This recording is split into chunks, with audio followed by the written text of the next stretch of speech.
Hello everybody, Ben Rogers here, the Raptors Digest. Riker, the big moves have been made. The Toronto Raptors have their training camp roster. The players that are officially signed going into training camp, they're on the team right now, and we're going to break down the main signings for the Toronto Raptors this offseason, all moves that have been made.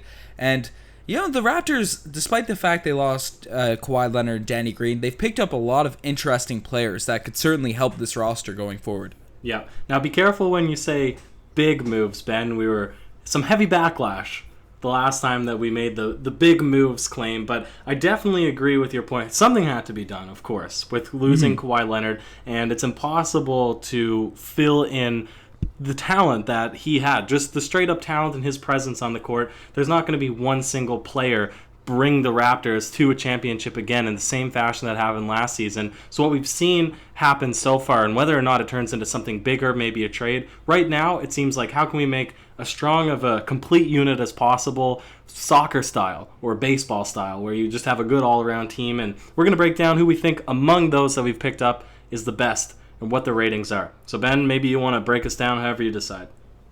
Certainly. So we're doing A+ grades, or the letter system grading system. So we're going to break down all the players, and we're going to start. You brought up we lost Kawhi Leonard. We're going to bring the guy that most resembles Kawhi Leonard in terms of play style. Certainly not at the same level, but a 3-and-D defender guy in Stanley Johnson. Riker, what is your rating for Stanley Johnson, the pickup? Stanley Johnson is a B-. He's not coming in with anything impressive. I think that there is... Maybe you see potential in this man. Maybe you see work ethic. Maybe you see build that is reminiscent of... who was the Ben Wallace, but in a much smaller position, or some guy, or maybe like a Dennis Rodman, some guy that's going to come in there undersized, but can match up amongst the best of them. But I see a guy that he doesn't give us upside in the places that we need, and that's scoring, right? We have guys that can commit themselves on defense, and he just really doesn't cut the chops for me. I don't see where his offensive game is going to come from. We'd have to sit on him for a year or two before he turns into anything, and that's not bad, but for a team coming off a championship, it's not what we need right now. Okay, Riker, so you put it at a B-. I'm throwing it at a B+.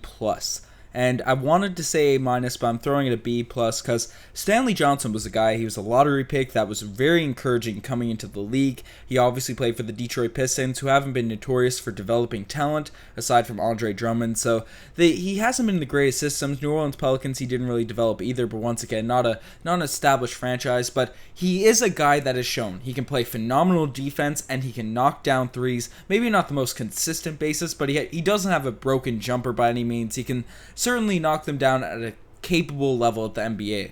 The biggest issue with Stanley Johnson in terms of his development has been his feel for the game and his ability to look comfortable on the court. It's similar to OG, but probably for a more extreme stance for Stanley Johnson. And he's got the physical tools, he's got the jump shot, and it's all about just developing that feel for the game. And with the strong development staff, I think that's something that can certainly be worked on. And from highlights we've seen of Stanley Johnson in the offseason, it seems like that's the area of his game that looks much improved.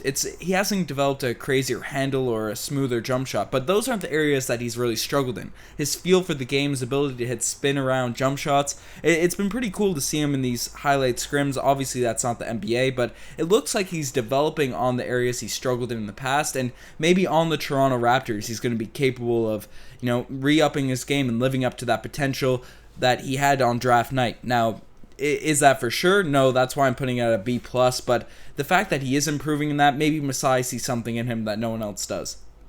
Fair enough, Ben. Fair enough. And we'll just swing through it because we have a lot of signings, so we want to get through them all in a reasonable amount of time. Stanley Johnson, he's a similar narrative towards the rest of the pickups. They're guys that are not polished in any particular area but do show upside. So I'll bring it over to Rondae Hollis-Jefferson next. He's a B+ for me. I had him pegged at an A, but then I'm thinking, wait a second, he's filling into that small forward, power forward position, and really in lieu of Kawhi Leonard, it's not a fantastic pickup, especially when there was maybe better moves could have been made. I don't know. But as is, he's a terrific shot blocker, 41% from the field, not terrible numbers, and he has room to develop. So I think he's among the best that we've signed. Certainly, I think Rondae Hollis-Jefferson could have the best season out of all the pickups next year. He's in a contract year. He's a guy that probably could have got more money somewhere else, but he wanted to come to the Toronto Raptors development staff and show what he can do. I'm in your boat. I'm saying B+. I think he's going to be the best player out of these guys next season, unless Stanley Johnson can really live up to his potential. But the way he gets the rim, the way he attacks, the way he defends, he's a guy that will step in and do a lot of the things that are going to be lacking on the wings to the Toronto Raptors with his size and length. I'm putting it a B+, though, because the one area of his game where he struggles is his jump shot. In today's NBA, you need a guy that can space the floor if you're going to be an A or an A- pickup. So unless he develops that three-point shot throughout the season, he's going to remain a B+ in my eyes. No, it's the same reason I brought him down, Ben. But I don't agree with what you're saying that he would be the number one or Stanley Johnson. Brings it to my next guy, Matt Thomas. For me, he's an A because he fills the position or the requirements that the Toronto Raptors are losing. He's not short by any means. Like I said, his athleticism in the NBA, because it's always a struggle in the transition from the EuroLeague to the National Basketball Association, is can you keep up with the aggressiveness and the speed and the pace of the NBA? But if he can do that, he is a reasonable size. You could slip him down to the 1 if you wanted to. He's more of a traditional 2, and he can shoot the 3. So I think I'm giving him an A because he is all the check marks, and if he can be the same that he was while he was overseas, then he will have a spot on the roster.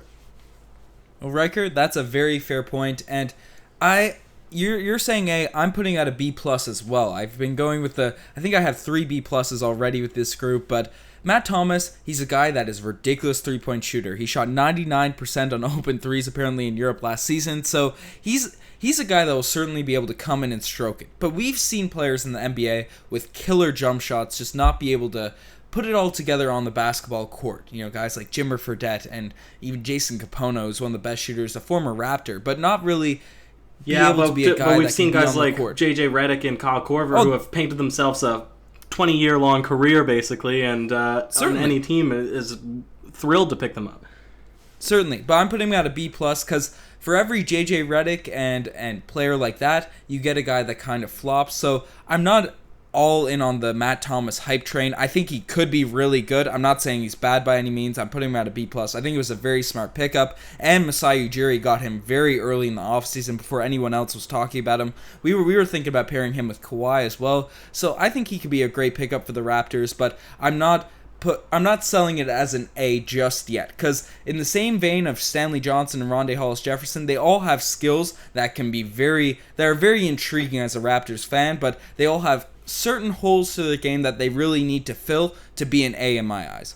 That's fair, Ben. Now, you say you pegged them all at B+ thus far, and this one, I'm sure that you're not going to have a B+ answer to. I would be shocked if you put them on the same level as the rest of the players that we've mentioned to this point. Cameron Payne, for me, he's getting a C+, and now you might respond, but Ryker, you made a podcast raving about this guy, or maybe just having him as a serviceable backup point guard, but with the criticism and the backlash that we've got, he's never played more than 57 games. Well, actually, that's not true because he's swung around teams so many times, but basically what we see is a guy that he just doesn't do anything amazing. He's not shooting in high 30%. He doesn't really offer that much. He's a backup true point guard, and people say he sucks, and until I see better, I'm going to also give him that corresponding grade. So C+ for Cameron Payne. That's a very fair grade. I mentioned, you brought up earlier in the podcast, he's not a big player. He's not a big-time signing, but he is a big name in the league. He's known for, dancing. He's been around teams, and people thought he had a lot of potential. And he's also a big name because a lot of people thought he was complete trash with the Chicago Bulls. That's just the narrative behind Cameron Payne. A lot of people know who he is. I'm putting it at a B-, Ryker. He's a guy that I agree. His NBA stints with Oklahoma City and, for the most part, Chicago, he had one season where he was fine. He could knock down a 3 or 2, but wasn't really the greatest player on the court. He looked like he didn't really have a established spot in the NBA, and he was playing on summer league teams. The Bulls let him go despite being a young player. But the reason I'm putting out a B- because he's always had the potential. And the summer league, because the Masai Ujiri probably didn't have him on his radar initially, but the way he performed in the summer league, and people are saying that his skills look a lot more refined, he doesn't look like the same player. there's a little bit more light at the end of the tunnel in terms of Cameron Payne's game. So I'm putting it at a B minus, despite the fact everything he's shown in the NBA isn't super encouraging, and he's gonna have to show more if he wants to get to the B plus or A range for me. Yeah, absolutely. And like I said, you'd be crazy to give him any high number, or high letter, but it's not to say that he can't exceed expectations, surpass expectations. We do need a backup point guard, especially if Fred is going to be shifting up into the starting lineup, which is what the rumors have been saying. What's that? Well, Ryker. Yep. Right? As the rumors say, Fred might be starting at the 2. And that's a great segue into our next player. Well, okay? lump them together, because they're both, this is how I want to say it. They're both college guys. One with 4 years, one with 1. We got 6'4". 2 seasons. Was it only 2? What? Nah. 121 2 games seasons, played. and then he had 1 off. Okay, fair enough. We got a 6'4", 205-pound guard in Terrence Davis. 15 points per game, 37 three-point shooting percent, 44% from the field. Serviceable, right? Yep. He could come in, make an immediate impact. We got a lanky, tall, 6'11". We got Chris Boucher light coming in. Duan Hernandez. Who do you peg as... You can swing this however way you want, but the way that I look at it is that we're not going to be playing 2 college roster guys in one season. There's no way. And despite Terrence Davis maybe having more available, and this is what you were probably going to say, he might be the backup point guard, but I think it's more likely we're going to see Duan Hernandez, because we have a complete lack of big men if you take out Ibaka and you take out Marcasol. So I'm putting them both at the same, putting them both at a B minus, but you never know. Either of them could take the next step in the league. Well, Ryker, this is where we have our biggest disagreement. We've been pretty close in the letter grade so far, but Terrence Davis for me is an A+. He's an A+ signing. He's an undrafted guy. He played 4 years at Ole Miss. Everything I've seen from him in the Summer League, he was rated, I believe, by NBA.com, the 8th best player in Summer League. He just has that feel of a Fred VanVleet, of a Siakam, where they exude confidence. They have the certain skills that are very developable, and he's polished. He's polished coming into today's league as a 4-year guy. He's a perfect player for the Toronto Raptors roster that can shoot threes. He's athletic. He's not even undersized for a backup guard. I think he's the type of player that fits the narrative of a Toronto Raptor underdog that's trying to prove himself, and his play style fits the team as well. So I think Terrence Davis, he could be the surprise of the season. I think he could be the player that comes in and steals rotation minutes for this team. And you brought up Duan Hernandez. I hope we're pronouncing that right. He's a B+ for me as well.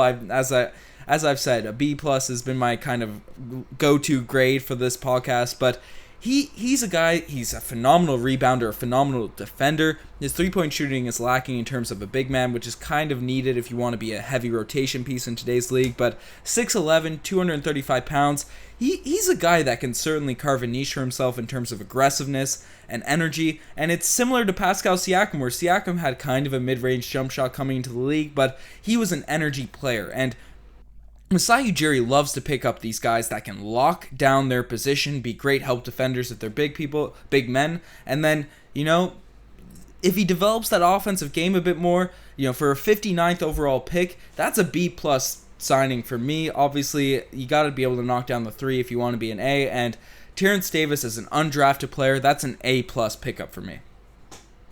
Wow. Yeah, definitely contrasts and opinions there, Ben, but we'll let everybody sound off on what they think. There's a lot of gradings because there's a lot of pickups, and we're just going to have to wait and see how the season plays out. Certainly. Let us know what you guys think. If you agree with the grades or not, let us know in the comment section below. You're the best for making this far. Check out the Twitter, the Instagram, all that cool stuff. We got a lot of cool stuff coming the rest of the summer. And the guys that we have signed to non-guaranteed deals that are fighting for positions in camp, we're going to break all those guys down in the coming weeks. So stay tuned to the channel, subscribe, tell your friends about it. We really appreciate all you guys. Hey, cheers.